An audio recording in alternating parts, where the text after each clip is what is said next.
సోమిరెడ్డిపై మంత్రి కాకాని గోవర్ధన్ రెడ్డి ఆగ్రహం వ్యక్తం చేశారు. అధికారులపై అబాండాలు బ్లాక్మెయిల్ చేయడం బాధాకరమని అన్నారు. వాటాలు అక్రమ లావాదేవీలు ఉన్నాయని చెప్పడం దారుణమని మండిపడ్డారు. క్వార్జ్ జరిగిన అక్రమాలపై సిబిఐ విచారణ కోరే దమ్ము సోమిరెడ్డికి ఉందా అని మంత్రి కాకాని గోవర్ధన్ రెడ్డి ప్రశ్నించారు.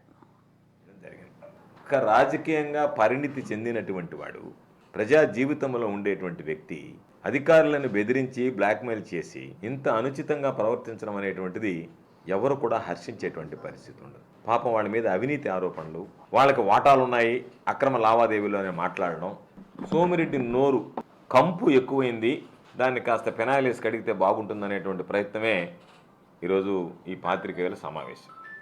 ఎందుకు చెప్పామంటే చంద్రమోహన్ రెడ్డి కొన్ని విషయాలు మాట్లాడాడు. నేను సూటిగా ఒక మాట అడుగుతున్నాను. నేను క్వార్జ్ మైన్ మీద, సరే నీ మీద మిగతా వచ్చే ఆరోపణలు మళ్ళీ మాట్లాడదాం.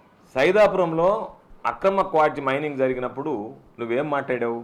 నాకు వాటా ఉంది అన్నావు. నేను అనేక సందర్భాల్లో నిన్ను అడిగా, నా వాటా ఉంది అన్నావు కదా, ఎందుకు గమ్ము అయిపోయావు అని.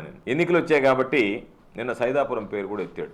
నేను నిన్ను డిమాండ్ చేసేది, నువ్వు సిబిఐ విచారణకు సిద్ధపడి ఇదిగో ఈ మొత్తం మీద ఈ జిల్లాలో జరిగినటువంటి అక్రమ మైనింగ్ మీద అన్నీ రాద్దాం, ఇబ్బంది ఏం లేదు. నీకు అక్రమ మైనింగ్ అని చెప్పేటువంటి దాని మీద నువ్వు సిబిఐ విచారణకు సిద్ధమా?